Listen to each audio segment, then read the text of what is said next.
Hi friends, welcome to राहगीर India defence अड्डा, जहां पर हम आपको एसएसबी के लिए फुल ट्रेनिंग एंड गाइडेंस दे रहे हैं। दोस्तों, हाल ही में हमने एसएसबी गाइडेंस के कुछ कोर्सेज शुरू किए थे जो बहुत अफोर्डेबल हैं और जिसमें हम एसएसबी की कंप्लीट आपको जानकारी दे रहे हैं, लाइव प्रैक्टिस करवा रहे हैं, जहां पर आपका इंडिविजुअल साइको एनालिसिस टेस्ट होता है। उसके बाद आपको टीएटी, वैट, एसआरटी की गाइडेंस, कोचिंग और ट्रेनिंग दी जाती है, जहां पर आप पुराने एसएसबी से रिलेटेड इंस्ट्रक्टर के साथ डेली बात कर सकते हैं। लाइव आपकी इंटरेक्शन होती है और आपके हर वर्ड के ऊपर आपको फीडबैक दिया जाता है। इंटरव्यू में जब हम बात करते हैं तो दूसरे या तीसरे दिन शुरू हो जाता है एंड देन अभी बैच में कुछ लोग जीटीयू के लिए जा रहे हैं और कुछ लोग यहाँ आते जाते हैं, उनका चलता रहता है। वहाँ पे जाके आपका सिंपल सा बात है, आपको वहाँ पे लेके जाएंगे, बाहर आपका वेटिंग होता है, 2 बंदे वेट कर रहे होते हैं, एक अंदर बैठा होता है। जैसे ही वो आता है, आपको वो जो अपना ऑर्डर ली होता है बाहर, वो बोलेगा आपका कि ओके साहब अंदर जाइए, तो आपका अराउंड 30-40 मिनट्स का वेटिंग टाइम होता है। थोड़ा-सा उसमें ध्यान रखना है, अपने आप को रिवाइज़ करते रहना है, काम रखना है अपने आप को, नहीं तो बंदे जब तक वहाँ पे पहुँचते हैं इतने टेंस्ड अप हो रखे होते हैं कि मुँह से ज़ुबान से बोला नहीं जाता उनसे कुछ। तो थोड़ा कंफर्टेबली कामली रहना है वहाँ पे। अंदर जाते ही पहले ही मे आई कम इन सर, टेक परमिशन, वहाँ पे खड़े रहो। जब तक वो बैठने को नहीं बोलता चुपचाप जाके बैठ नहीं जाना है। जाके बैठ जाओ वहाँ पे, जैसे बोलेंगे ओके प्लीज़ सिट, आराम से जाके बैठ जाओ। बॉडी स्ट्रेट होनी चाहिए, ये नहीं कि पीछे को होके बैठ गए, आगे को होके बैठ गए, बिल्कुल ही सावधान हो गए। सिट कामली, सिट प्रॉपर्ली जैसे अपना होता है एंड देन कामली अपने आंसर देने हैं जैसे के तैसे जो होता है। टू द पॉइंट, जहाँ तक रिक्वायरमेंट है, जितना पूछा जाता है उतना पॉइंट देना है, उतना ही बोलना है जितनी रिक्वायरमेंट है। जबरदस्ती कहानियाँ नहीं सुनानी है। ज़्यादातर इंटरव्यू आपका जो होता है आपके पीआईक्यू फॉर्म से होता है। जो आपने उसमें इन्फॉर्मेशन दे रखी होती है, उसी के ऊपर वो आपसे बात करेंगे कि अच्छा आपने ये लिखा हुआ है यहाँ पे, मेरी ये हॉबी है, ये है, आपके 2 यंगर ब्रदर हैं, तो आप कैसे आपका चलता है, आपको एनसीसी का एक्सपीरियंस है उसके बारे में बताओ, आपने रिपब्लिक डे में गए थे वहाँ पे बताओ, कोई बुरा आपके साथ हुआ है वहाँ पे उसके बारे में बताओ। वरना तो कुछ 3-4 टाइप के क्वेश्चन्स होते हैं। एक तो इनिशियली इंट्रोडक्शन, वो अपना नॉर्मल बता देगा, वो tell me something about yourself. तो उसमें से ज़्यादा लंबी कहानी, राम कहानी शुरू नहीं कर देनी है। उसके पास ऑलरेडी आपने पीआईक्यू फॉर्म दे रखा है, ही इज़ ऑलरेडी नो कि पीआईक्यू फॉर्म में क्या है, अपना पढ़ सकते हैं वो, उनको पता है कि क्या दिख रहा है वहाँ पे। तो पीआईक्यू फॉर्म में जो चीज़ें दे रखी हैं, बार-बार वो रिपीट नहीं करनी है। यू कैन जस्ट से कि sir my PIQ form is already there, है ना? You are aware of the things but just think I am so and so from that area, my parents are this, ठीक है? I have a younger brother and my hobbies are this. That's all, it's just a starting point from you. उसके बाद वो आगे अपना पूछेंगे। उसके बाद फिर देन एक आपसे वो रैपिड फायर टाइप का क्वेश्चन पूछते हैं। 5-6 चीजें जो आपसे एक साथ पूछ लेंगे and he expects you to give answers in the same sequence the way he has asked you.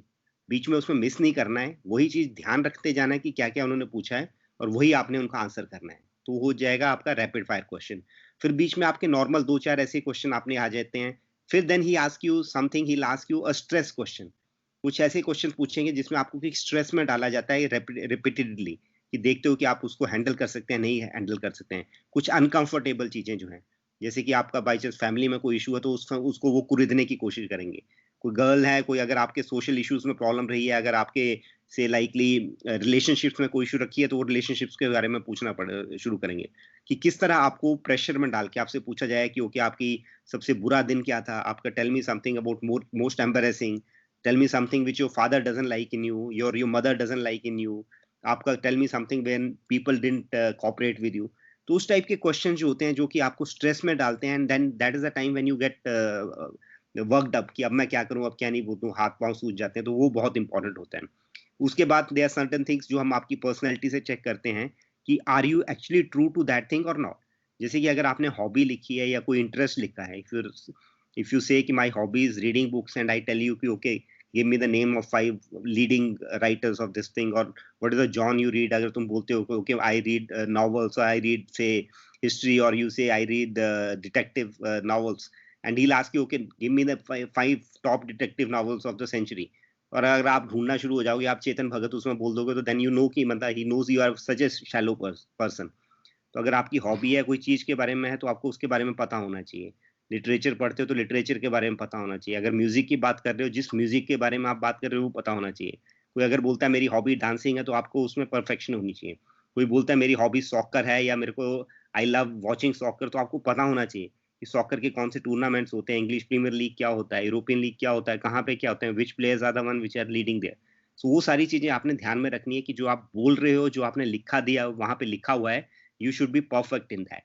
Then it comes about your profession and your studies and other things. जैसे कि आपने अगर से इंजीनियरिंग करी है, some of you are technical background guys and who go for technical entries, तो आपने जिस स्ट्रीम में कर रखा है, अगर मैकेनिकल में हो, सिविल में हो, तो आपसे क्वेश्चन पूछे जाएंगे। He'll ask you certain questions about civil engineering, क्योंकि उनको पता है कि ये सिविल इंजीनियरिंग का कैंडिडेट है। वो क्वेश्चन तैयार करके रखे, okay this the room, how to measure this, how to do this, इसका कैसे होता है, इस वॉल की थिकनेस इसी है, इसका ये है, तो हाउ टू डू दैट, वो उसमें पूछेंगे। कोई अगर सिविल में रोड के बारे में, he might ask about the road construction. कोई इलेक्ट्रॉनिक इंजीनियर है तो उसके बारे में पूछेगा। एंड दैट शोज अस कि अगर आप जिस प्रोफेशन में हो, आप कितने अच्छे हो उसमें। क्यों, वो हमारी बेसिक जिसको हम बोलते हैं ना, रोजी रोटी है, ब्रेड एंड बटर है। तो अगर मैं उसी में अच्छा नहीं हूं, then I can't expect you to be a good person as a good officer later on. तो आपकी जो अपनी कोर थिंग्स हैं, उसके बारे में आपको क्लियर कट होना चाहिए। अगर आपने जैसे स्कूल में कोई म्यूजिक रखा हुआ है, कोई सब्जेक्ट वैसा है, तो वो सब्जेक्ट आपको क्लियरली होना चाहिए। Then he ask you about career choices कि अच्छा यहाँ नहीं तो क्या हो सकता है, ये नहीं तो वो हो सकता है। अबाउट योर पेरेंट्स, आपके पेरेंट्स अगर आर्मी में रहे हैं तो आपको उनकी रेजिमेंट के बारे में पता होना चाहिए, उसकी हिस्ट्री के बारे में पता होना चाहिए। Then you should be aware. उसके बाद आपका जनरल अवेयरनेस, करंट इवेंट्स के बारे में आपको कितना पता है। क्योंकि आप नॉर्मल जाओगे एज अ ऑफिसर जो है, you should be aware of what's happening around you. ठीक है, इंडिया स्पेशली सुपर पावर्स के साथ हमारा क्या रिलेशनशिप है, वो हमेशा ध्यान होना चाहिए। Indo US, Indo Russia, Indo Japan, Indo Australia, India Europe, Indo UK, इनके रिलेशनशिप लेटेस्ट क्या हो रखे हैं, कौन सी विजिट्स हुई हैं, कौन सी एग्रीमेंट्स हुई हैं, ये बारे में आपको पता होना चाहिए। देन नेबर्स, हमारे जो नेबर्स हैं स्पेशली पाकिस्तान, भूटान, चाइना, ठीक है, श्रीलंका, मालदीव्स, इनके साथ हमारे क्या रिलेशनशिप हैं, क्या नहीं चीजें हैं, वो आपको पता होना चाहिए। कौन सी हम एक्सरसाइजेस करते हैं इनके साथ, वो आपको पता होना चाहिए। ठीक है, लेटेस्ट कोई अगर हमने इनके साथ डील करी है, या कोई हमारा आर्मी चीफ वहां गए हैं, उनके बारे में आपको पता होना चाहिए। कोई हमारी सपोर्ट हमने उनको दी है, वो पता होना चाहिए। देन लास्टली, अगर आप किसी जिस चीज के बारे में आप जा रहे हो, जैसे आर्मी, नेवी, एयरफोर्स में, अगर आप एयरफोर्स में जा रहे हो, तो आपको एयरफोर्स का बेसिक सेटअप पता होना चाहिए कि भाई क्या होता है, क्या हेडक्वार्टर्स होते हैं, कैसे होते हैं, स्क्वाड्रन क्या होता है, एक स्क्वाड्रन में कितने प्लेन्स होते हैं, अभी लेटेस्ट एयरक्राफ्ट कौन से आ रहे हैं, कौन सी हमारी मिसाइल्स हैं। ठीक है, अपना जो है वो चीजें आपको पता होनी चाहिए। अगर आर्मी में हो तो आर्मी का बेसिक चीज आपको पता होनी चाहिए। अगर मैं पूछता हूँ आपके रेजिमेंट क्या होती है, और कई बार बंदे बोलते हैं कि सर रेजिमेंट क्या होती है, ये यूनिट क्या होता है। ठीक है, स्पेशली उस लेवल पे जब आप आईएम वगैरह में जा रहे हो या जा रहे हो, तो वो पता होना चाहिए। कई लोगों को ये नहीं पता होता कि आईएम में क्या है। कोई ओटीए के लिए जा रहा है, उसको ये नहीं पता होता कि ओटीए क्या चीज है। ठीक है, तो ऐसे लोगों को हम कैसे ले सकते हैं, we can't take these people. So आपने अपने बारे में जिस चीज के लिए जा रहे हो, पढ़ के जाना है, तैयारी करनी है, and then only you can expect yourself to be reaching somewhere. कुछ ऐसे क्वेश्चंस होंगे जो आपको नहीं आते हैं करंट इवेंट्स में, कई बार वो पूछेंगे ऐसा कि ठीक है आपको आता है, बट ये नहीं होना चाहिए कि एक बेसिक चीज कल हुई है। ठीक है, अगर आपसे मैं पूछता हूँ कि भाई farm, tell me something about 3 farm bills which have just come, agriculture bill जो 3 आ रखे हैं, मतलब इतना बड़ा पिछले 1 महीने से देश में बवाल चल रखा है, और आपको पता ही नहीं है कि 3 फार्म बिल्स क्या होते हैं, देन यू आर नॉट, है ना, वर्थ योर सॉल्ट। नई एजुकेशन पॉलिसी के बारे में अगर मैं आपसे पूछता हूँ, आपको पता ही नहीं है। लीडिंग से ड्रग मैन्युफैक्चरर्स, कोविड के लिए क्या क्या चल रखा है, कौन सी मेडिसिन चल रखी है, अगर आपको वही नहीं पता, that means that you are a very shallow person, you are not suitable to be army officers. तो ये सारी चीजें आपको पता होनी चाहिए। Then read about certain general topics जो आपको हर जगह काम आएंगे, जैसे इंडियन इकोनॉमी हो गई, सोशल इश्यूज हो गए, विमेन एम्पावरमेंट हो गई, ये सारी चीजें जो आपने पढ़ के जाना है। Then that will help you in your GD also, in your lecturette also, and in your interview also. So these are the basic things which are generally asked in the interview. ठीक है, ये आपने सारी तैयारी करनी है। तो मैं अभी क्या करूंगा, थोड़ा सा आपसे just to give you idea of how the interview is being done, मैं आपसे I will ask you few questions, and then let me see, and then I will tell you कि किसने क्या करा है, कहाँ पे गड़बड़ करी है। So okay JP, are you ready? Okay, tell me something about yourself. Okay, sir. Sir, my name is Rishabh Agrari, and my age is 23 years old, and I am born and brought up in Banda, UP. And I have recently pursued my engineering from ITM Group of Institution, Gwalior, in 2020. Archit? Yes, sir. Yes, sir. Okay, tell me something about your early life, your parents, your siblings, your school, the marks you scored. How was your relationship with your teachers, friends, and some things which you would like to change in your schooling? Tell me all about that. Sir, talking about my early life, I did my I did my LKG to up to 8th class education from the DAB Public School, Grave, in Himachal Pradesh.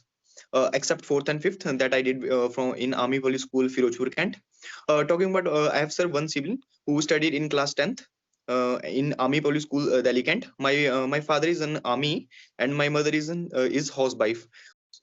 Okay, this was a rapid fire question, ठीक है, and you could not answer everything what I asked you, ठीक है, Yes, तो sir. आपने मतलब बीच में एक दो चीजें खा गए और एक दो चीजें शुरू करी हैं, मैंने बहुत कम चीजें पूछी, वो एक दो चीजें और Yes. ऐड करेंगे जब पूछेंगे तो, ठीक है, so just listen to what is asking और काउंट फिंगर्स पे करते रहो, early life, education, marks, parents, अपने टीचर्स, एंड देन लास्ट में उसने पूछा था अबाउट योर फ्रेंड्स, एंड सातवां था what would like to change. 7 चीजें उन्होंने पूछी थी आपसे, you Yes. Should have on your finger tips, और वो 7 चीजें जवाब देनी है आपने, ठीक है, that is very important on that.